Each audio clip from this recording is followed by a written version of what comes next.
Intentaron callar a una verdadera defensora de las mujeres durante una audiencia del Comité de Educación de la Asamblea de Wisconsin. Su delito, impulsar proyectos de ley que protegían los derechos de los padres y el sentido común en las escuelas. La defensora en mención, Barbara Dietrich, no se dejó intimidar, aunque 3 personas, y muchas más desde el fondo, armaron un espectáculo de suspiros dramáticos y ojos desorbitados para tratar de sabotear la discusión. Usaron la pena como escudo y el escándalo como arma. Mira el video y dime, ¿estás con Barbara Dietrich o con el teatro progresista? All right. I'm not going to read my whole testimony. My testimony starts out with good morning. How do you like that? The Save Women Sports Act is not new. This is my 3rd attempt at trying to ensconce this in Wisconsin state statute. And I will tell you, with every time this legislation is heard, the more support it gets. What I would tell you is that because my little solution in search of a problem now has revealed what I first talked about to come true, which is sports injuries. You see people... You're going to have to stop that back there, okay? No, we're not having you make sounds, or I'm going to have you removed, okay? Go ahead. A young lady named Peyton McNabb was injured so severely, it ruined her college career and her volleyball career. And she's permanently disabled now.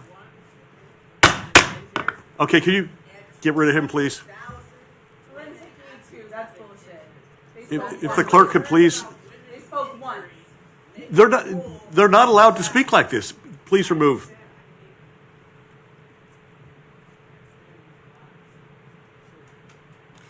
In addition, No. we have... Come on, we've done pretty well today. Can you just be respectful of when they speak? Again, we all hear things we don't agree with here today, so Yeah, we're trying to be respectful. Mr. Chair, I would say this really makes me sad because I have sat and been called names to my face all day and been told about being treated with dignity. And I would say that dignity goes both ways. Here is the thing. There was a case in Wisconsin here where we had a child, a student whose arm was broken over a biological male in female sports. This problem is not going away. I'm here as a trans athlete. I'm a queer, trans masked person who uses they, he pronouns. And I want to start by sharing with you what it's like to live as a trans person in today's world. We wake up in the world that often feels like it doesn't want us to exist, let alone thrive. It's tough. It's a tough reality to face, being told repeatedly that you don't belong, that you're a threat, that you're not real. But I can assure you, I am real. The hate, the judgment, the cruel words, and the constant fear of what others might do to me. It feels suffocating. I've been in situations where I feared for my safety, where I was on edge, looking over my shoulder, just trying to make it through without harm. But through all of it, I've learned that the hatred from the world doesn't define who I am. I defined who I am. I also had the opportunity to play in college. I don't like to think about my time in college. It was a dark period for me. My mental health wasn't in the best place, and I was grappling with PTSD, anxiety, depression, and a deep sense of despair. I've been told that my body isn't right, that my identity is fake. But for what I know now is this: my body is mine. My identity is mine. I am not defined by the hates of others. I am defined by the courage it takes to stand up day after day despite it all. To every trans athlete out there, hear me when I say, you are enough.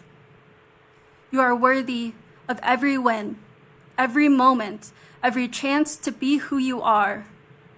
You are valid. You are seen. We are not going anywhere. We are not hiding in the shadows. We are stepping into the light and taking up space no matter how loud the world tries to silence us. Let people play sports. Let them have this outlet. Let them chase their passion, their drive, their joy, just like everyone else. My pronouns are they, them, or at least that's what I share with people most often, but for this particular meeting, I will come out fully as saying that my pronouns are she, they, him. Now, I don't usually go into that because it becomes a quite interesting, delicate conversation about what it means to be a man, what it means to be a woman. And I get that. That is a conversation that we don't generally have as young people or even as adults in our current culture. Fair enough. So I will simply say what I told my 60-year-old father, who was also born and raised in the Madison area, like myself. I asked him, do you know what it means to be a man? And to his credit, he said, no, I don't. And then I asked him, do you know what it means to be a woman? And again, to his credit, he said, no, I don't. And then I looked at him and I said, yeah, that's pretty much it. That's where I land. I land at an understanding that my womanhood, as I was assigned at birth, does not come from my ability to produce children or to behave in a feminine way. And my manhood does not come in the form of my genitalia, for that can be lost too. But what we're discussing today specifically regarding trans athletes, in fact, I will specifically say trans student athletes. In college, I played rugby, another fairly aggressive sport.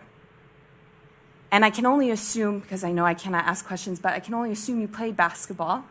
And I echo the point of my fellow constituent just made a moment before, but I will go on to say, as a 5'8" student athlete, this is pretty much my size, and I'm not the smallest person, but I'm also not the biggest person. And if you need advice on how to play against people who are bigger than you, I could give you some advice. Because I played post, and that means I was playing against the 5'10", 6'2" girls. I am an educator. I am part of the LGBTQ community. And I did not hear about this meeting until I got finished teaching a full day of classes at around 4. I made my way here because some of the rhetoric I was hearing on the live stream was so appalling. And I know it's been a long day for you, but I promise you, in the future, longer days. Longer days. Because this is unacceptable behavior, and the people of Wisconsin will not stand for it. I'll tell you the story of my daughter on that one. Freshman year, gym. She had the opportunity. She can go in whatever locker room she wants. Because she was afraid of making other people insecure, feeling unsafe. My daughter chose to go into the visiting male locker rooms by herself. My daughter's scared. She called me every single day at gym crying when she had to wait at that door for someone to let her in to this huge locker room by herself, and she stayed on the phone with me crying. Okay? But she changed in there by herself, and I would stay on the phone with her until she got into her gym. She would call me again after gym class, so she would go in there by herself. 16 years old, a freshman, transgender, afraid in her school because she didn't want to make people uncomfortable. She has, like I said, the opportunity to go in the locker room with all the girls. She grew up with these kids. These kids know. They saw her as a male. They had no cares to give. We want to talk about privacy reasons? My high school there, we just put in a brand new bathroom. Male and female on opposite sides. But guess what? It has a big window. Everyone can look directly into it. I can see everybody in there. The kids can see everybody in there. We have, stalls have floor-to-ceiling stalls. Okay. Well, they're still in the bathroom, though. What's the privacy there? Vivimos en una época en la que se pretende borrar las diferencias más fundamentales entre hombres y mujeres, alentando situaciones que hace apenas unos años habrían parecido una broma de mal gusto. Hoy, ciertos sectores impulsan con entusiasmo la idea de que hombres sumamente delicados, que simplemente se identifican como mujeres, tengan acceso a espacios femeninos como los baños y vestuarios. Todo en nombre de una supuesta inclusión, aunque en la práctica, son las mujeres quienes terminan perdiendo su derecho a un espacio seguro y respetuoso. Resulta especialmente llamativo observar la contradicción en este fenómeno. Mientras que estos varones adoptan privilegios y beneficios diseñados para mujeres, las mujeres que se identifican como hombres no actúan de la misma manera. No las vemos invadiendo baños masculinos en grandes números, ni tampoco buscando participar en deportes donde la competencia física es más intensa y exigente. Es un detalle que rara vez se menciona pero que resulta imposible ignorar. Esta diferencia de comportamiento no es casualidad. De manera inconsciente, incluso aquellos que defienden estos cambios parecen reconocer una verdad que no pueden borrar ni mediante discursos ni etiquetas. La realidad biológica existe. No importa cuántas palabras nuevas se inventen o cuántas leyes se promulguen, el cuerpo humano tiene sus propias reglas, y esas reglas no se alteran por decreto. Las mujeres, aun cuando dicen identificarse como hombres, saben que su fisiología no les ofrece la misma ventaja física en ciertos contextos, y por eso no se arriesgan a exponerse en ambientes donde esas diferencias son evidentes.